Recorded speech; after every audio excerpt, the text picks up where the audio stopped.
Welcome है आप सभी का आपके अपने YouTube चैनल ट्यूशन घर ऑफिशियल में। आज हम लोग ये वोकैब्स के 14 नंबर पार्ट को कवर करेंगे। आपको ध्यान रहे कि संडे छुट्टी रहेगा, ठीक है।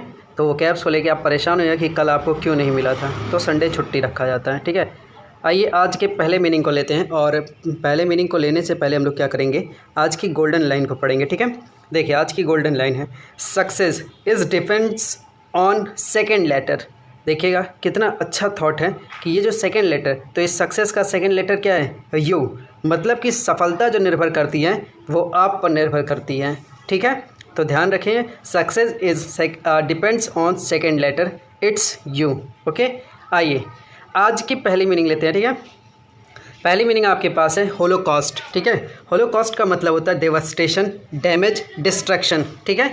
इसकी पूरी हिंदी मीनिंग जो मिल रही है आपको, विध्वंसक या विध्वंस, मतलब सेम मीनिंग है, विध्वंस मीनिंग आपको याद रखना है। देखिए डेवास्टेशन कई बार पेपर में पूछा गया है, बाकी डिस्ट्रक्शन, डैमेज, ये मीनिंग तो आपने क्लियर ही रखा होगा क्योंकि ये बहुत ही कॉमन मीनिंग है। बट आपके पास ये डेवास्टेशन हो सकता है आपको नया लग रहा हो, लेकिन ये पेपर के ऑप्शन में बन चुके हैं। होलोकॉस्ट ये वर्ड आपके लिए न्यू है, ठीक है। तो इसको आप ज़रूर तैयार करें, पेपर में काफ़ी अच्छे से पूछा जा सकता है। बाकी ये तीनों एक नॉर्मल है जो पूछे गए हैं, लेकिन ये आपके लिए नया। नेक्स्ट वर्ड पे चलते हैं। नेक्स्ट वर्ड आपके पास है लेसम, ठीक है। लिथ एक मीनिंग है, एजिल एक मीनिंग है, निबल एक मीनिंग है।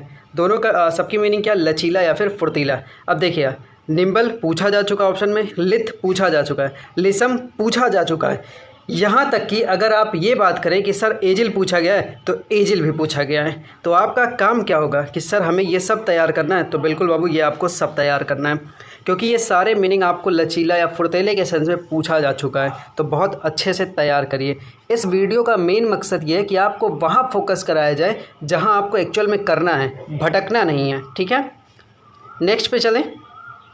नेक्स्ट आपके पास है इफिट, ठीक है। इफिट का मतलब होता है कमज़ोर। एक ऑप्शन दे दिया वोमिनिश, फीबल, इन इफेक्चुअल, ठीक है। इफेक्चुअल रहेगा तो प्रभावकारी रहेगा, इन इफेक्चुअल रहेगा तो अप्रभावकारी, मतलब कमज़ोर रहेगा। तो देखिए फीबल तो पहले से आपने याद किया है। वोमनिश का देखिए यहाँ पे पता नहीं किस सेंस में रखा, लेकिन यहाँ पे वुमन को एक कमज़ोर बोल सकते हैं, लेकिन ऐसा है नहीं, ठीक है। ऐसी बात एकदम गलत है, लेकिन यहाँ वोमनिश बनाया गया, फीबल बनाया गया, इन इफेक्चुअल बनाया गया, ठीक है।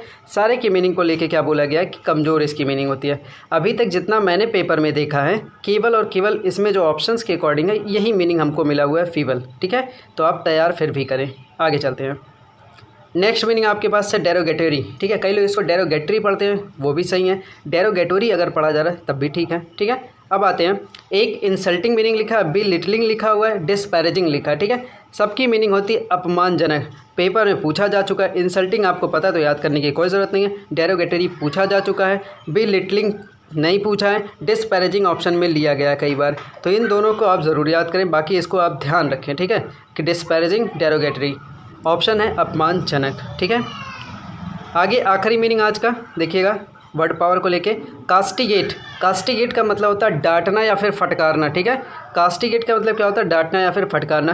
कंडेम करना मतलब किसी की निंदा करना, क्रिटिसाइज करना, निंदा करना। डिनॉन्स लिखा है, स्कॉर्ड लिखा है। आप कहेंगे सर क्या सब याद करना पड़ेगा? मेरे भाई ये सब पेपर में पूछा जा चुका है, कभी ना कभी पेपर में पूछा जा चुका है। तो आप सब तैयार करिए। कास्टिगेट का मतलब होता है डांटना फटकारना, कंडेम होता है, क्रिटिसाइज होता है, डिनॉन्स होता है, स्कॉल्ड होता है। आप कहेंगे सर ये स्कॉल्ड और क्रिटिसाइज तो हमें याद है, बहुत अच्छी बात है। तो ये दोनों तीनों याद करिए, ठीक है। ये दोनों तीनों याद करिए। और यहाँ तक कि हमें लगता है कि आपने कंडेम वाली भी मीनिंग सुनी होगी। कहते हैं मैं इसकी इस वक्तव्य का कंडेम करता हूँ, मतलब कि खंडन कर देता हूँ, या फिर कह सकते हैं उसको मतलब नकार देता हूँ। तो एक तरीके से ये भी आपने सुना ही होगा। आइए चलते हैं इडियम के पोर्शन पे।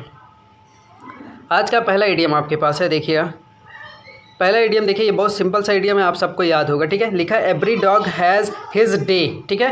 कह रहा है गुड फॉर्चून कम्स सूनर और लेटर। अच्छा दिन सबका आता है। कहते हैं ना, सब लोग बोलते हैं हर कुत्ते का दिन आता है, तो हर कुत्ते के दिन को हम लोग क्या बोलते हैं, हर किसी का वही दिन आता है। तो यहाँ पे क्या कह रहा है कि अच्छा दिन सबका आता है। तो आप इसको याद कर डालिएगा, ठीक है। इसको याद करने की हमको लगता है कोई ज़रूरत नहीं है, क्योंकि आपने सुना होगा, तो ये बोलचाल की भाषा में, ठीक है। फिलहाल ये याद रखिएगा, गुड फॉर्चून कम्स सूनर और लेटर। नेक्स्ट पे चलेंगे। नेक्स्ट आपकी मीनिंग इडियम है एवरी इंच। अब देखिए एवरी का मतलब हो गया प्रत्येक, पूरे की बात होगी, ठीक है। इंच का मतलब क्या होता है, मतलब कि एक मापन कह सकते हैं, या जैसे मापा जाता है, ठीक है, या नापने या तौलने, या जो कह सकते हैं आप एक मीटर कह सकते हैं, ठीक है, जिससे पैमाना बोलिए, ठीक है, पैमाना बोल सकते हैं। एवरी इंच का मतलब क्या होता है, कम्प्लीटली, पूर्ण रूप से, देखिए she is an honest person by every inch. आप किसी को बोल सकते हैं भाई वो पूरी तरीके से ईमानदार है, तो आप उसको कह सकते हैं he is an honest person by every inch. ठीक, तो एक अच्छा आपके वो कैप में भी रहेगा और आपको बोलते हुए भी अच्छा लगेगा। नेक्स्ट पे चलें। नेक्स्ट देखिए ये लिखा है फेडअप, ये भी सही है, फेडअप विथ ये भी सही है।